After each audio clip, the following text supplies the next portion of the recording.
This video is probably going to piss off at least two different groups of our society. You may remember a video we did a while back on corpse theft in the modern day and how it's still happening. Well, this video is sort of a follow-on from that. We are answering a question that has bugged me since I was a child. Why does a certain group of white people feel it is okay to collect human bones? This one is going to be very frank, so bear with us. Before we begin, we post death and dying related videos every Friday, so if that sounds like your kind of thing, consider subscribing to the channel. Now let's talk white people and human bone collection. If you're a regular viewer, maybe go make a coffee while I explain a few things. For anyone new here, welcome! And a heads up that we have already done videos about bodies being kept in museums, bodies being dug up by archaeology, corpse theft in the past, corpse theft in the present day, and in all of these we spoke about the historical crimes white colonizers had on the lands that they showed up in, particularly when it comes to bone collecting. So if you want something more historically focused, please go back and check out those videos. This video is not about saying, well, that person is doing something weird and I find it really creepy, so it's wrong. Because if you've watched this channel for a while now, you will know that that kind of simplistic thinking really irks me. And as a psych, I find these kind of people who collect human bones outside of their culture to be both fascinating and frustrating. Fascinating because collecting human bones is outside the norm, and frustrating because there is often so little self-awareness in them. But before we can get to the who, we need to talk about the how. Where do these human bones come from? So as we said in our last video, the vast majority of human bones that are trafficked come from India and China. In both these countries, it is illegal to traffic human bones. In both these countries, it is illegal to dig up the dead without permission. But the selling of human bones is big business because medical training centers, particularly in the US and the Middle East, are desperate for them. And because bone collectors around the world have created a market for it. Also, as we said previously, those without connections to this kind of trafficking ring will go about it the old-fashioned way and just dig up a skeletonized body in their local graveyard or cemetery. Often from cemeteries of people indigenous to that area. And there are plenty of news stories of people who have eventually been caught doing this from Australia, US, Canada, New Zealand, UK, for the express purpose of selling them for profit. And I should say here, but there is no doubt that digging up skeletons does happen in other countries as well. And while still wrong, considering who you might be digging up, this is often for rituals that take place within their culture. It is a market for making money, yes, but it is for a purpose, not just to be a trophy. As for old school bones from over 100 years ago, once acquired by the medical industry, they came from a number of sources, including people that couldn't afford to bury or deal with the dead, bodies of prisoners, patients from asylums, and generally sources where there were no relatives to claim the bodies. In a nutshell, from people who didn't matter to society. So up until 2016, if you were someone from Australia, US, Canada, UK, Germany, etc., and you wanted a new human skull for your collection, eBay would have been the place to go. But then eBay said, that's all folks, and put a stop to that. Now social media stores are the place to go. And these aren't going straight from trafficker to collector, obviously. There are many middlemen along the way. They may end up at a medical school and then be sold on to collectors. They may be collected by one person and then sold on for profit again and again. Also, as we said before, the US has a major issue with the trafficking of human body parts from their morgues and funeral homes. People working at these places see an opportunity to make a quick buck, and suddenly body parts, including bones, are heading out into the underground market. So in a nutshell, the reason why they end up in the market is for money. Nothing else, just money. The bones are stolen and sold for a nice profit. There is no ethical way to be a human bone collector, no matter what you tell yourself. And it shouldn't need to be said, but if you're digging up bodies from your local cemetery and putting them on your shelf and telling yourself, well, mine are ethical because no money exchanged hands, you're deluded. Now, as far as being a purchaser goes, where does that sit on the legal spectrum? Let's take a look at a few countries to get an idea. UK. Human bones fall under the no property rule in common law in the UK, which essentially means that they belong to whoever happens to be in possession of them with no paperwork required to prove their source. And while displaying human remains publicly requires a license from the Human Tissue Authority, this is not the case for posting photos of them online, as sellers would do. In the UK, it is legal to buy and sell human bones as long as they fall into one of two categories. The first one being they are ex-medical from before the 1980s ban. These are bones and skeletons used throughout history in the medical industry for teaching, training, etc., before and up to the overall ban around the late 1980s. Nothing after that. Secondly, they are over 100 years old, which classifies them as archaeological remains. USA.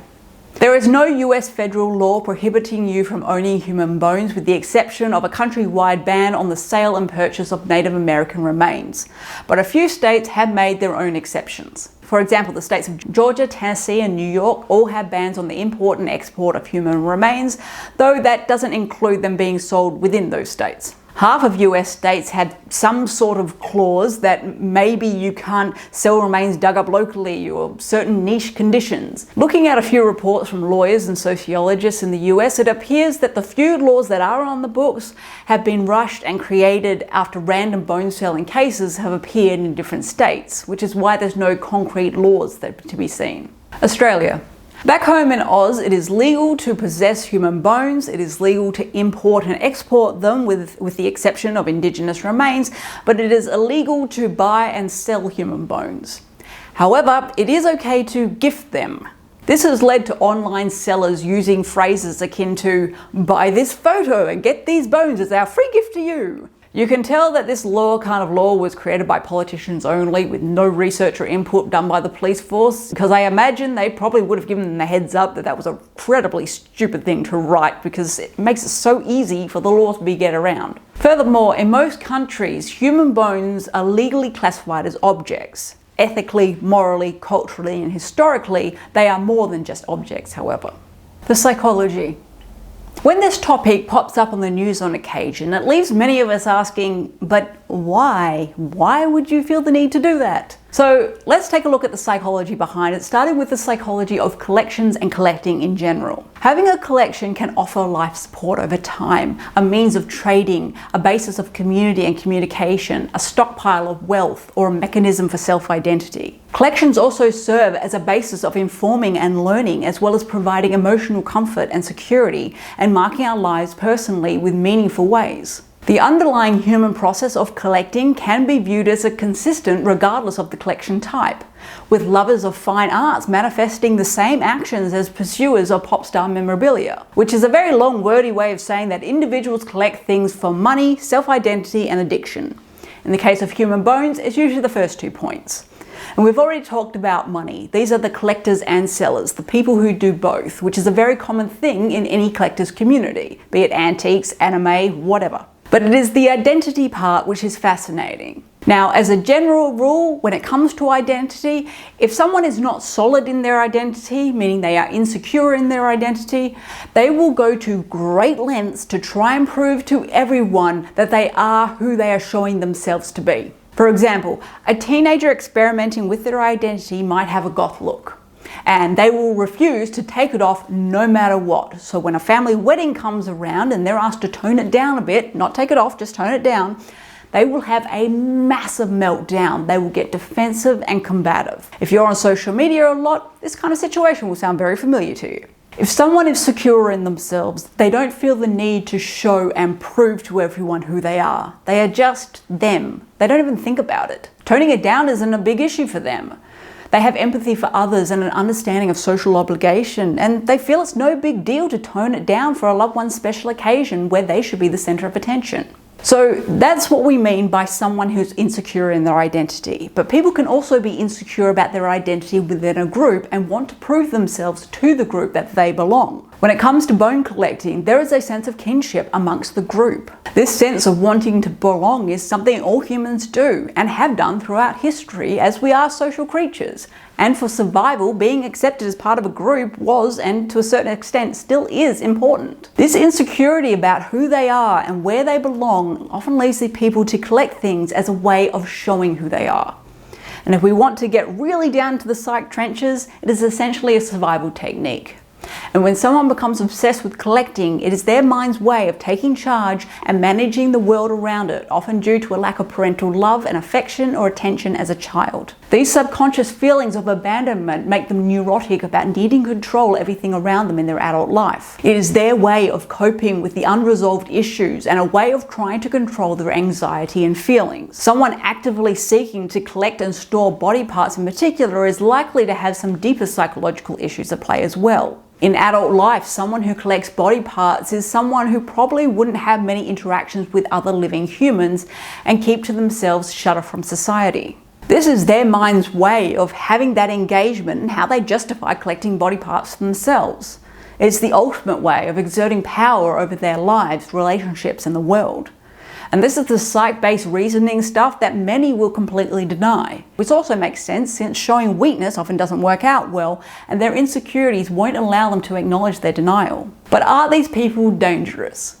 It is a question that a lot of people ask when these things come out on the news. People automatically assume these people are dangerous psychopaths. And no, they're not.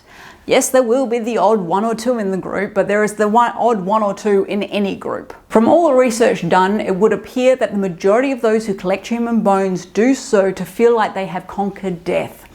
They want to try and replicate displays of museums. Or they aren't really interested in the bones themselves, but it provides a spooky overtone to their life, which makes them a fascination to others, thus garnering them the attention that they crave on a subconscious level. These are the buyers, let's make that clear. Also, we're not talking about serial killers who keep a box of fingers as trophies from their kills. That is a completely different thing. So don't get them mixed up. So with all that in mind, let's look at how these individuals justify keeping these collections. Justification. I hope we have established so far why there is no ethical way to be a human bone collector. But let's look at some of the common claims people make for doing so. Other cultures do it. I imagine someone will comment this in the comments section before even watching this. The cry of, well, there are people in Bolivia who collect skulls as part of their culture and what I'm doing is no different. Well, they are doing it for culturally significant reasons, my dude, not as a trophy. Well, there are tribes who keep the skulls of their slain enemies as trophies. Yeah, are you part of that tribe?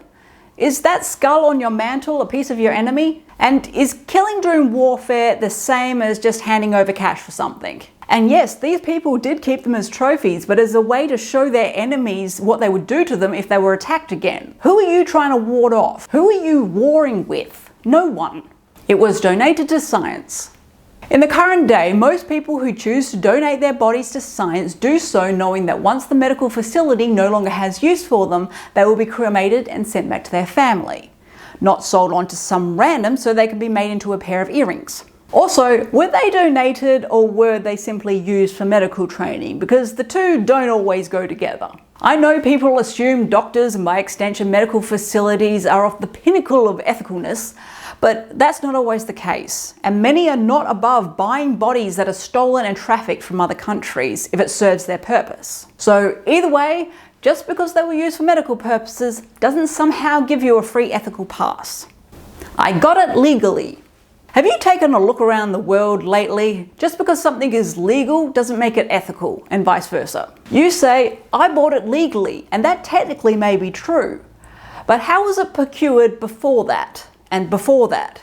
You were simply benefiting from a crime. Oh, they told you it was an ethically sourced skull.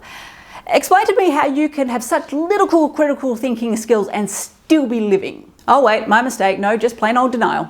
I wouldn't care if it was me. A classic cry that we hear a lot on this channel and especially heard a lot of after that video on modern day corpse theft. Well, I wouldn't care if someone did that to my body. I wouldn't care if someone had my skull on their mantelpiece. I wouldn't care. I. For fuck's sake, take your head out of your ass. Not everything is about you. It is not your body, is it? It's not even your family member's body. You haven't got a clue who this person was or what their family would have wanted, but I can guarantee you they didn't want to be a trophy in your cabinet in a weak attempt to show people which group you want to identify with. And the mere fact that you don't care about any of that because you wouldn't care if it was you, well, I suggest a bit of therapy for that hint of narcissism. Just because you are a white person and have lost any sense of tradition, ritual, or cultural identity throughout the generations and you don't give a damn anymore, does not give you the right to try and erase the traditions, ritual, and culture of other groups of people. Have we not learnt this over hundreds and thousands of years already? We learnt this in primary school. Why is it so difficult to understand? And I get it, I've said it many times before, critical thinking is not in everyone's wheelhouse, but at some point you have to wonder, is even thinking in some people's wheelhouse? Insecurity often demonstrates itself as arrogance and denying any fact in order to protect the house of cards that they've created as their identity. We see this all over social media and it's not healthy. Collecting human bones is unethical, no question, but it's not necessarily dangerous. They are no more extreme than many others that don't have a solid identity and are seeking approval that we see all over social media and on the nightly news on a daily basis, some of which are very dangerous. If you are a collector of human bones and this video has opened your eyes and you want to talk through it more, please book an online consult through our website and I'm happy to sit down and discuss it with you. While this video may not seem like it, it is a judgment-free space and I have the highest respect for those willing to confront an issue head on. And with that, go talk death.